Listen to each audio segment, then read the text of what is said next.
प्रिय विद्यार्थियों, पिछले कालांश में हमने बीए प्रथम वर्ष संस्कृत के पाठ्यक्रम की चर्चा की थी।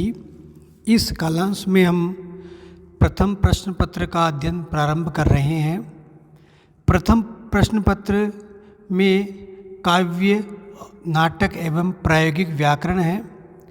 इसमें नवीन निर्देश के अनुसार जो प्रायोगिक व्याकरण है पंचम इकाई, वो अब 2020-21 की परीक्षा में नहीं पूछी जाएगी। और काव्य नाटक में जो आपका प्रथम निर्धारित पुस्तक का नाम है नीति शतक। आज हम नीति शतक के श्लोकों का अध्ययन करेंगे। नीति शतक भर्तृहरि द्वारा रचित एक सुंदर नीति की श्लोकों वाली पुस्तक है।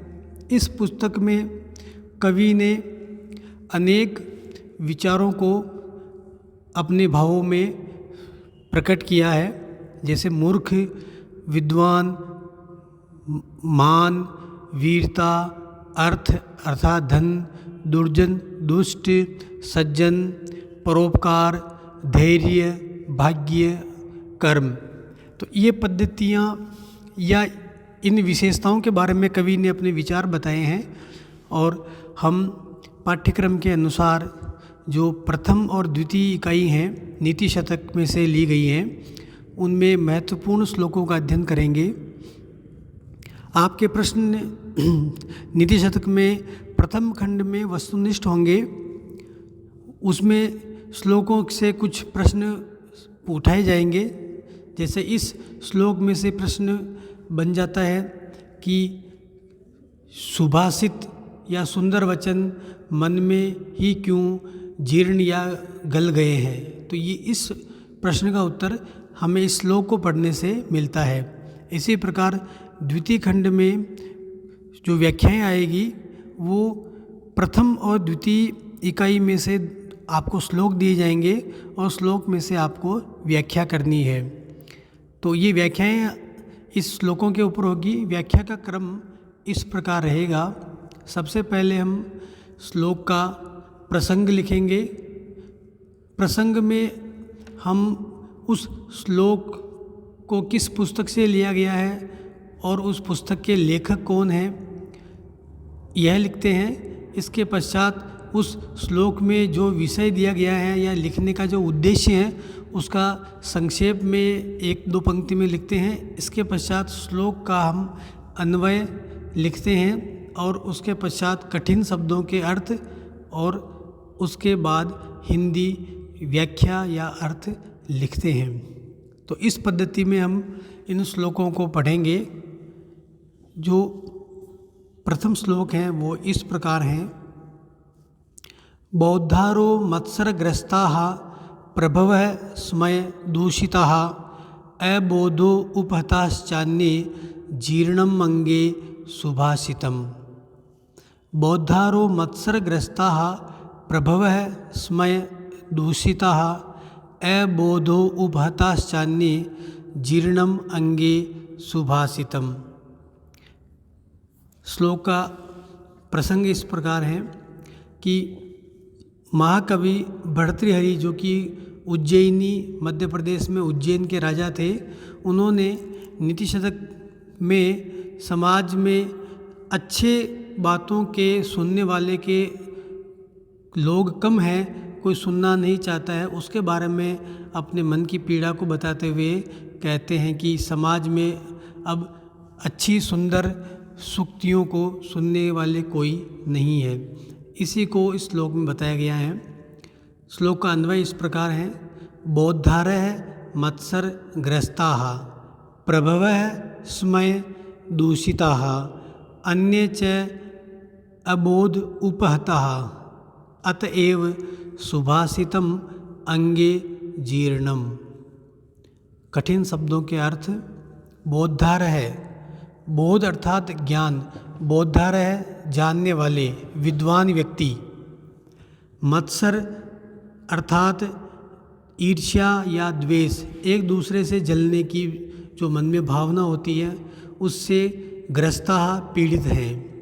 प्रभवः प्रभावशाली अर्थात अधिकारी और शासक वर्ग, स्मय अर्थात अहंकार अपने को सबसे बड़ा मानना, दूषिता दोषग्रस्त है, अहंकार में चूर है, अहंकार में डूबे हुए हैं। अन्य दूसरे सब, अबोध उन बोध का अर्थ है ज्ञान, अबोध अज्ञान, उपहता भरे हुए हैं या अज्ञान से युक्त हैं। अतएव इस कारण से सुभाषितम, सु अर्थात सुंदर, भाषित अर्थात कहना बोलना, सुभाषित अर्थात सुंदर वचन, अंगे कहने वाले या बोलने वाले के मन में, जीर्णम गल गए हैं या नष्ट हो गए हैं। हिंदी व्याख्या। भर्तृहरि कहते हैं कि समाज में कोई अच्छी बातों को सुनने वाले नहीं है। जो विद्वान हैं, जो जानते हैं, वो ईर्ष्या से पीड़ित हैं, एक दूसरे से ईर्ष्या कर रहे हैं। जो प्रभावशाली राजा और अधिकारी हैं, वो अपने शक्ति के अहंकार में भरे हुए हैं, और अन्य जो बाकी शेष हैं वो सब अज्ञानी हैं, वो जानते नहीं हैं। इस कारण से, इन तीनों कारणों से विद्वान ईर्ष्या से सुनना नहीं चाहते हैं, प्रभावशाली राजा अधिकारी अहंकार से सुनना नहीं चाहते हैं, और अन्य मूर्ख हैं, अज्ञान से भरे हैं, इसलिए वो समझ नहीं पाते हैं। इस कारणों से जो सुभाषित है, जो सुंदर वचन है, जो नीति की बातें हैं, वो मेरे मन में ही गल गए हैं या मन में ही मर गए हैं, अर्थात कोई अच्छी बातों को सुनने वाले नहीं हैं। यह सही है कि सुंदर वचन जानने वाले को ही बताने चाहिए, पर जो जानते हैं वो कवि के अनुसार ईर्ष्या और अहंकार में चूर होने से सुनना नहीं चाहते हैं, और अन्य अज्ञानी समझ नहीं सकते हैं। इसी कारण कवि अपने मन की पीड़ा बता रहा है कि सुंदर वचन मेरे मन में ही गल गए हैं। अब इस श्लोक की व्याख्या से इसमें से प्रश्न बन सकता है कि सुभाषित कवि के मन में ही क्यों जीर्ण हो गए हैं। तब हम इस श्लोक को पढ़ के कह सकते हैं कि बुद्धिमान अहंकार से ग्रस्त हैं और अज्ञानी समझ नहीं पाते हैं, इस कारण से सुंदर वचन हमारे मन में ही नष्ट हो गए हैं। अगला श्लोक। इस श्लोक में भर्तृहरि ने मूर्खों की पद्धति के बारे में बताया है कि मूर्ख व्यक्ति या दुराग्रही व्यक्ति कैसा होता है। वो अपने हट में रहता है, वो अपनी बात पर अड़ा रहता है, अच्छी बात को समझना चाहता नहीं है, इसी को बताया गया है। अज्य है सुख माराध्य है, सुख तर माराध्यते विशेषज्ञ है, ज्ञान लव दुर्विदग्धम ब्रह्मापितम नरम न रंजयति। अज्ञ है, सुखम आराध्य है, सुखतरम आराध्यते विशेषज्ञ है, ज्ञान लव दुर्विदग्धम ब्रह्मापि तम नरम न रंजयति। प्रसंग इस प्रकार है। इस श्लोक में भर्तृहरि मूर्खों के बारे में ये कह रहे हैं कि उनको कोई भी नहीं समझा सकता है, क्योंकि वो अपनी हट पर, अपनी जिद पर अडिग रहते हैं। श्लोक का अन्वय। अज्य है सुखम आराध्य है, विशेषज्ञ है सुखतरम आराध्यते, परंतु ज्ञान लव दुर्विदग्धम तम नरम ब्रह्मा अपि न रंजयति। शब्दार्थ। अज्ञ है, जे अर्थात ज्ञान, जानने वाला, ए अर्थात नहीं जानने वाला, अर्थात अनजान व्यक्ति या अबोध व्यक्ति जिसको कोई ध्यान नहीं होता है, उस मनुष्य को सुखम अर्थात बड़ी सरलता से आराध्य है, हम उसे बात को समझा सकते हैं।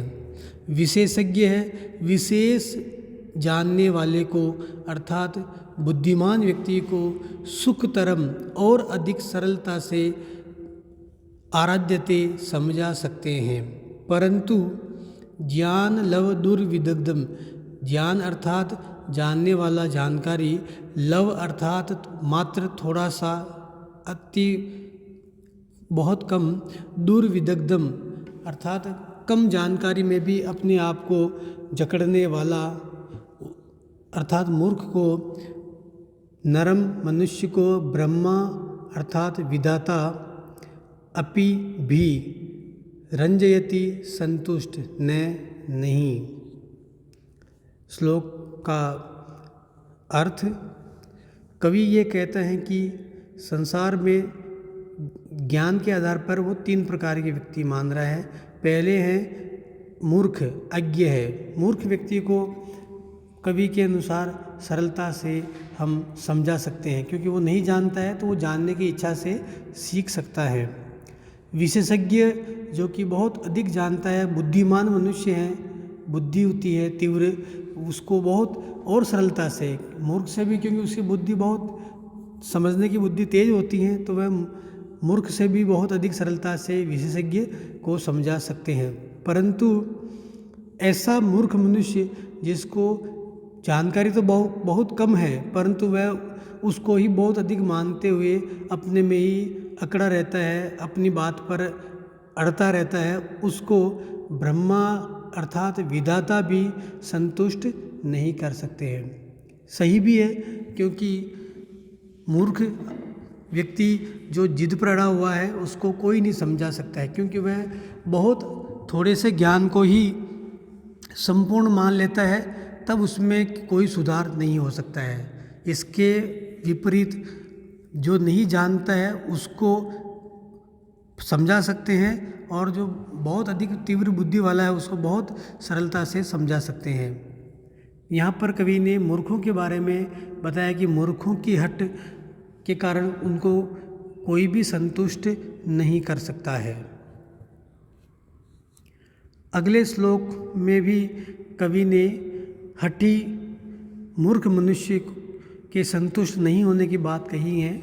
कवि के अनुसार 3-4 जो असंभव उदाहरण हैं वो संभव हो सकते हैं, परंतु मूर्ख व्यक्ति को समझाना असंभव है। इसी को इस श्लोक में इस प्रकार बताया है, प्रसह्य मणिमुद्रेत मकर वक्त्र दंष्टांतरात समुद्रमपि संतरेत प्रचलत ऊर्मि मालाकुलम भुजंगमपि कोपितम शिरसि पुष्पवद धारये न तु प्रतिनिविष्ट मूर्खजन चित्तम आराधयेत।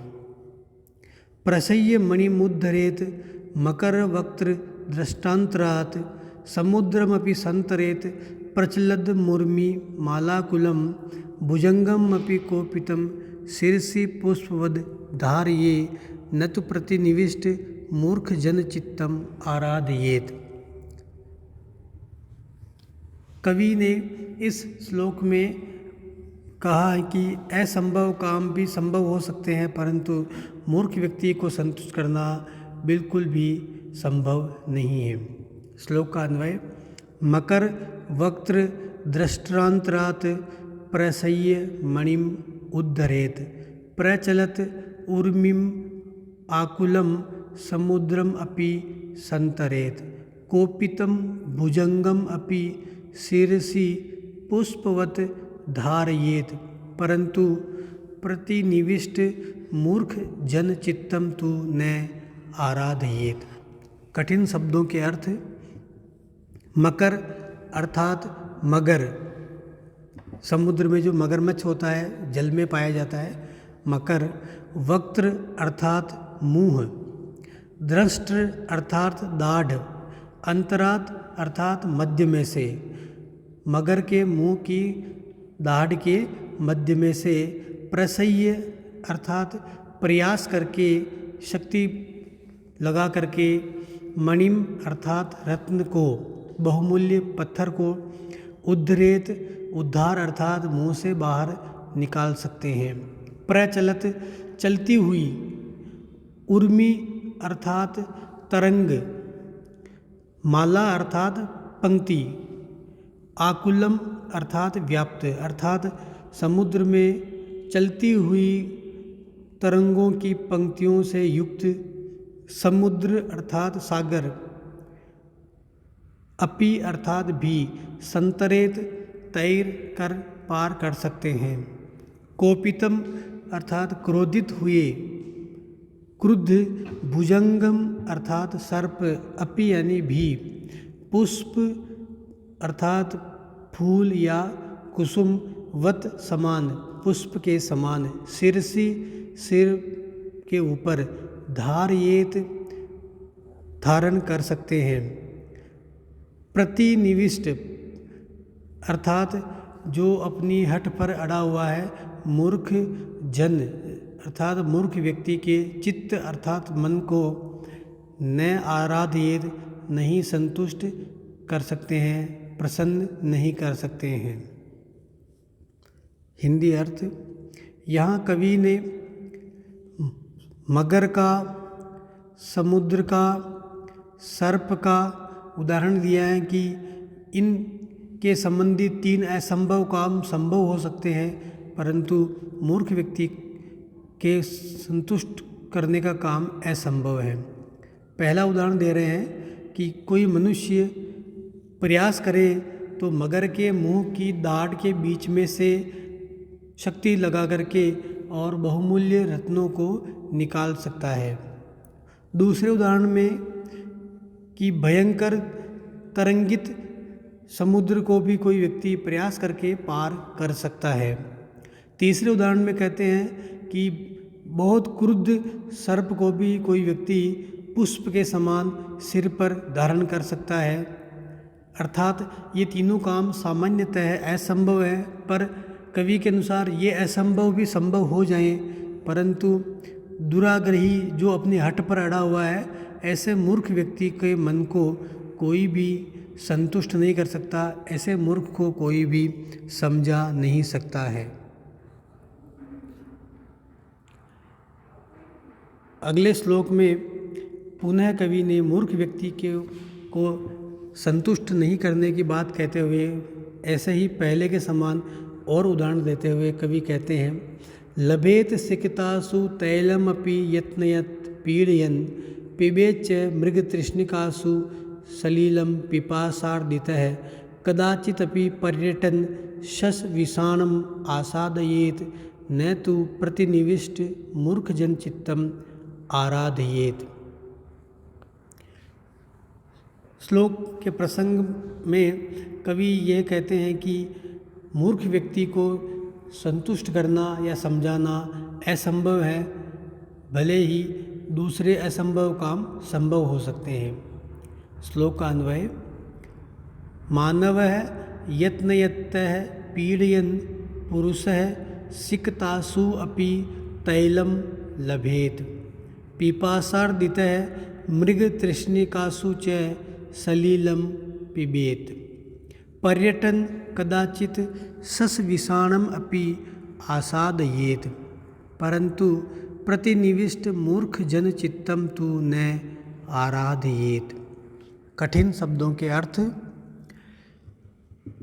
यत्नतः, यत्न अर्थात प्रयत्न, प्रयास पूर्वक, पीडयन पीसने से, सिकतासु, सिकता अर्थात रेत, रेत से, अपि भी, तैलम अर्थात तेल को, लभेत प्राप्त कर सकते हैं।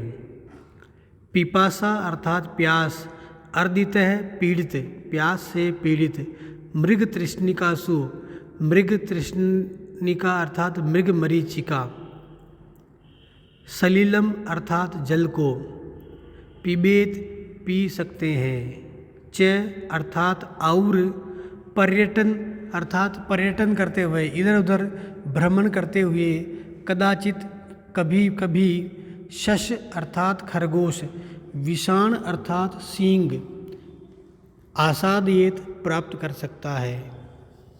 तु अर्थात परंतु, प्रतिनिविष्ट अर्थात हठी, मूर्ख जन चित्तम, मूर्ख व्यक्ति के मन को, न आराधयेत नहीं संतुष्ट कर सकते हैं, नहीं समझा सकते हैं। जैसे पहले के श्लोक में कवि ने मगरमच्छ, समुद्र और सर्प के असंभव उदाहरण दिए थे, इसी प्रकार इस श्लोक में भी कवि ने 3 उदाहरण और दिए हैं। पहले उदाहरण में कवि कहता है कि यदि कोई मनुष्य प्रयास करे, परिश्रम करे, तो हो सकता है वह सिकता से, रेत से भी तेल निकाल ले, अर्थात यह असंभव काम भी संभव हो सकता है। प्यास से कोई पीड़ित व्यक्ति मृग तृष्णा में भी, मरुस्थल में भी पानी पी सकता है और भ्रमण करता हुआ खरगोश के सींग को भी प्राप्त कर सकता है, परंतु वह मूर्ख व्यक्ति के मन को संतुष्ट नहीं कर सकता है। यहाँ कवि ने 3 असंभव उदाहरणों को संभव बताया है, परंतु मूर्ख व्यक्ति के मन को संतुष्ट करना, समझाना, उसे सही मार्ग पर लाना असंभव बताया है। सामान्यतः बालू या रेत से तेल नहीं निकलता है, पर कवि कहता है कि ये हो जाए। और मृग तृष्णा में भी, गर्मी के दिनों में रेगिस्तान में अत्यधिक गर्मी के कारण दूर हमें ऐसा लगता है जैसे कि कोई पानी हो, यदि हम वहाँ जाते हैं पास में तब वहाँ पानी नहीं होता, उससे आगे ऐसा ही दृश्य और दिखता है। तो गर्मी में जो मृग होता है वो उस दृश्य को देखकर भ्रम में आ जाता है और बार बार वो प्यास से दुखी होकर के आगे पानी है ऐसे आशा में वो दौड़ता रहता है। इसे मृग तृष्णा कहते हैं, जो कभी पूरी नहीं होती है। तो यहाँ मृग तृष्णा में पानी सामान्यतः नहीं होता है, पर कवि कहता है कि ये भी वो संभव हो जाए। और खरगोश के कभी सींग होते नहीं हैं, पर कवि के अनुसार कोई भ्रमण करते हुए खरगोश का सींग भी प्राप्त करे, ये हो जाए या हो सकते हैं, परंतु कोई हठी जो अपनी जिद पर हो उस मूर्ख व्यक्ति को संतुष्ट करे, ऐसा कवि के अनुसार असंभव है।